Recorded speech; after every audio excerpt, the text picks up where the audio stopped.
So as you can see here no, pag nagali aftershocks or na earthquakes, kailangan gid safety gid ang unahon nato. Dili gid ta ingon nga kaning pag nag-earthquake pa dili ta diretso mobalik sa ato ang kaning classroom or anything nga mga maatuan nato kay possible na pay mga aftershocks ana and possible harmless kayo and grabe jud kay ka danger para sa toa.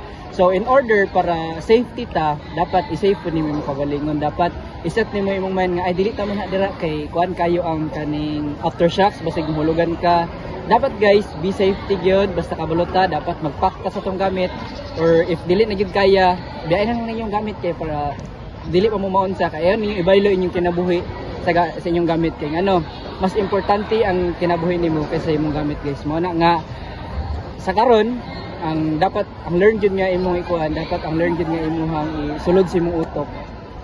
Be mindful when earthquake comes, be mindful sa imong gabuhaton kay one wrong move nimo it could lead sa imong mamatay ka. That's it.